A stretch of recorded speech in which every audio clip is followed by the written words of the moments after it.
Blue, লাল, কালা যে যেটা চায় ওইভাবে মনে করেন যে সুতাটা ঢুকানোর পরে পানি দেই। পানি লওয়ার পরে মনে করেন যে পরে লবণ দেই। লবণ দেওয়ার পরে মনে করেন যে রং দেই। রং মাইপা দেওয়ার পরে পরে আবার মনে করেন যে সোডা মারি। সোডা মারা পরে আপনার টেম্পারেচার উঠাই।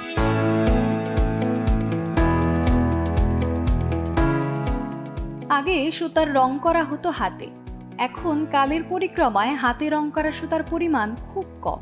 হাতে রং করা সুতার জায়গা দখল করে নিয়েছে মেশিন।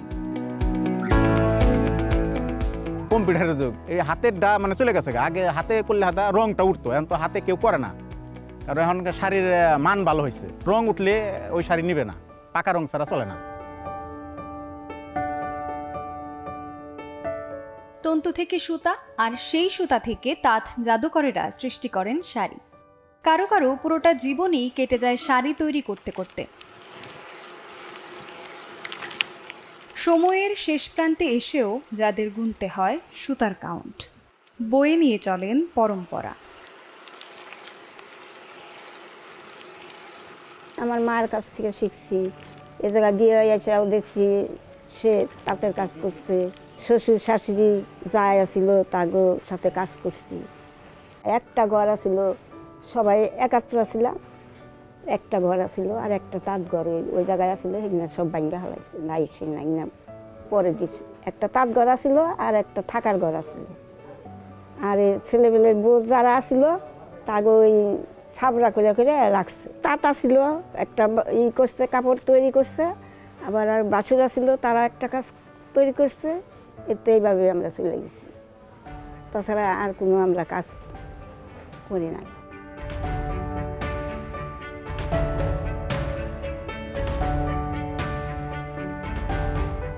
একটা শাড়ি বেচবার গেলে তখন 20 টাকা বেতন লাগছে। তখন তো কাপড় কম দাম থাকলেও কাপড় চলছে খুব, নিত খুব। আমার পোলা হয় নাই তো কাপড় বুই নাই, ওর পার নাই, ভিজা কাপড় খুলে খুলে নিয়ে গেছে। তখন তো লোকে খুব এদিক দিয়ে কারিগর খুব আসিল, রাত বই যাই তারা কাজ করছে কারিগররা। এখন তো দেখেন সব তাঁতের ঘর বন্ধ না, সব তাঁতের ঘর বন্ধ।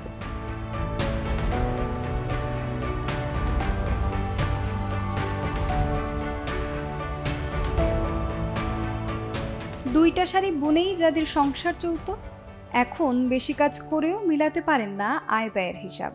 তাই তো শরীর না চললেও চালাতে হয় সুতা তৈরির মেশিন, সে মিলাতে পারেন না। মায়ের ঘর থেকে এলেন তাঁতির ঘরে, আবার সেই ঘরেও জন্ম নিল তাঁতি। নিজের সন্তানদের অন্য পেশায় দেওয়ার কথা চিন্তায়ও আসেনি তাদের। এক মেয়ে আর 2 ছেলে সন্তানের জননীর ছেলেরাও বাবার পথেই হেঁটেছে। হয়তো পথটা বন্ধুর, কিন্তু অন্য রাস্তা যে অচেনা তাদের। আমার তাঁত ছিল মাঠা তাঁত, এগুলা না মানে আমার বাইরে সব মানে কষ্ট নষ্ট করে মানে এগুলো করে না। তারপরে আমরা মানে ইয়ের মধ্যে আসছি, টানা হাঁটছি, টানা হাইটা টানা পেয়েছি, পেয়েছা পরে তার মানে বড়ার পরে তারপরে মানে তাতে ভালাইছে, তাতে ভালিয়ে তারপরে আমরা কাজ করছি আস্তে আস্তে আস্তে আস্তে আস্তে। মানে মানে ভাইটাল তাঁত ছিল, ভাইটাল তাঁত বোনাইছি। ভাইয়ের সাথে আমি ঢোকাল দিছি, মুরগা টুকা পড়ছি, এগুলা করছি। মা বাবার তো খুব কষ্ট ছিল, তখন আমরা বাধ্যমতো এই কাজ করতে আসন লাগে।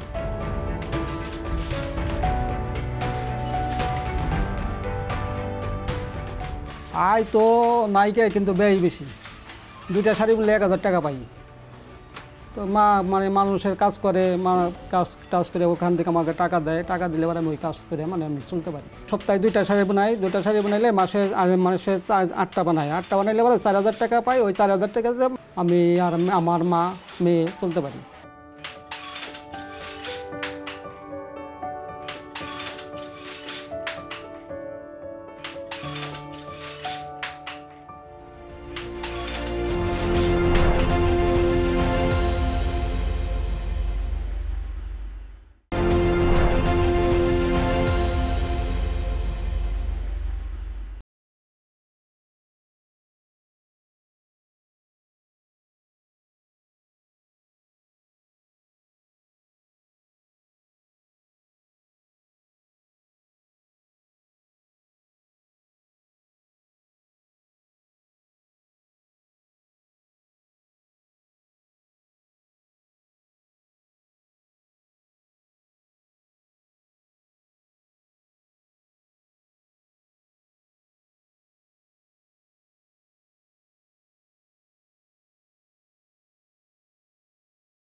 সময়ের সাথে সাথে সেই প্রক্রিয়াতেও পরিবর্তন এসেছে।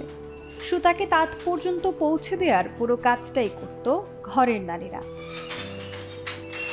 আগে সুতোটা আমরা হাতে ভাঙতাম, ভাঙে ভাত দিয়া একটু খই দিয়া সুতাকে ডলতাম, ডললে সুতাটা হয়তো মানে শক্ত হইতো। সেই শক্ত কি ডইলা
নিতাম আগে, আর বর্তমানে তা হয় না। কম্পিউটারে যাইতেছি, দেখেন তো এই ডিজাইনটা সেট করো, কোন শাড়িটা কাস্টমার চায় এবং কাস্টমারের সামনে আমি কোন শাড়িটা প্রেজেন্টেশন করতে পারি, এইভাবে শাড়ি বানিয়ে আমি যাকেই শাড়ি দেই না কেন, আমার মহাজন বলেন বা আমি দোকানে বা বলেন, হ্যাঁ এই দেখেন আমি এটা বানাইছি বা আমার নতুন কাস্টমার দেখেন এটা সুন্দর করে কাপড়টা পরলে সুন্দর শাড়ি।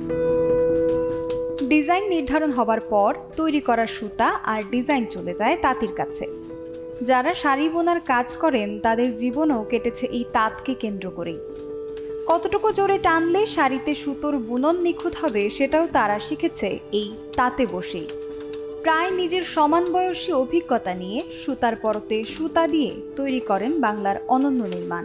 এই যে সুতাটা বইরে দিছে, এই যে এটা আপনার মাথাতে লাগাইলাম, লাগিয়ে এই যে দিক দিয়ে খেওটা নিয়ে আসলাম, খেওটা আইনে আপনার এইভাবে আটকাইলাম, এটাকে সুতাটা বাইরে এই মাকুটা এই যেভাবে দিয়ে যখন নাকি আমি যে বাউ পাও দিয়ে চাপ দেবো তখন এই মাকুটের যে রানিং এই 2 সুতার ভিতরে আসবে, আবার এর চাপ দেবো ওই 2 সুতার ভিতরে যাবে। যতবার টানবো তত সারিয়ে গেলে, আর যতক্ষণ টানবো না ততক্ষণ সারিয়ে গেলে যাবো না। আর এটা যখনই টান দেবো ওইটার 2 সুতা টান দেওয়ার পরে যখন এই সুতাটা টান দেবো তখন ওটা ডিজাইন হয়ে যাবে। এটা যে পর্যন্ত না টান দেবো সে পর্যন্ত ডিজাইন হবে না, আর ডিজাইনটা লোক আপনার কাগজের ভিতরে। প্রতিটা শাড়ির পেছনে থাকে শ্রম আর মায়া। বলা হয়ে থাকে হাতে বোনা শাড়ি ধুলে এর রং আরও গাঢ় হয়। তাই তো এই শাড়ি পরার আরাম আর সৌন্দর্য একবার নারীর মনে ধরলে অন্য কিছু পরা তাদের জন্য কঠিন হয়ে দাঁড়ায়।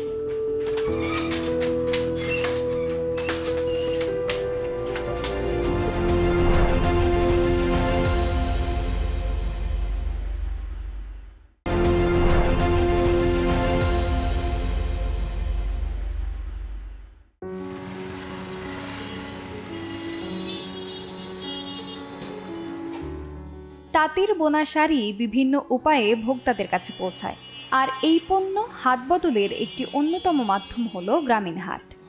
এই সকল হাটের বৈশিষ্ট্য হলো সপ্তাহের নির্দিষ্ট 1 বা 2 দিন এই হাট বসে। মঙ্গল আর বুধবার টাঙ্গাইলের এই করটিয়া হাটের হাটবার। সারা সপ্তাহ জুড়ে তাঁতিরা যা বুনেন তা ওঠে এই হাটে। আমার ব্যবসার বয়স হচ্ছে আজ থেকে 33 বছর ব্যবসার বয়স চলছে। এই হাটটা আমি করি 28 বছর চলছে। আমাদের যে সুতি শাড়িটা যে আমরা তাঁতির কাছে থেকেই সংগ্রহ করি, তাঁতির কাছ থেকে সংগ্রহ করে এখানে আমরা বিক্রি করি। বিভিন্ন জায়গার পার্টি আসে, যেমন চিটাগাং, সিলেট, রাজশাহী, সারা বাংলাদেশের মোটামুটি সারা বাংলাদেশের পার্টি এখানে আসে।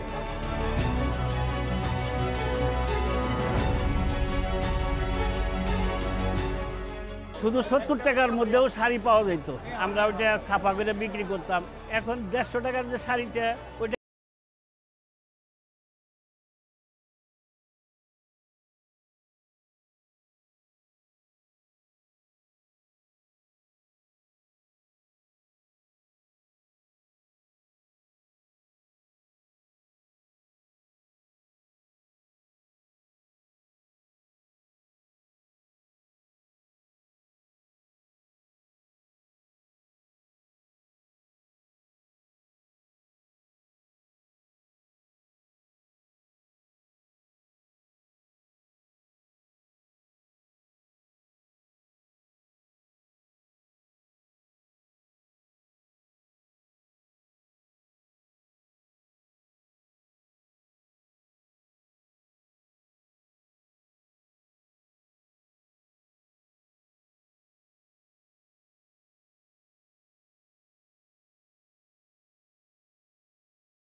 আপনি ব্যবহার করে যেমন আরাম পাবেন, একবার অভ্যস্ত হয়ে গেল ওই কাপড়ে, পরে সে আসলে অন্য কাপড় পরতেও পারে না।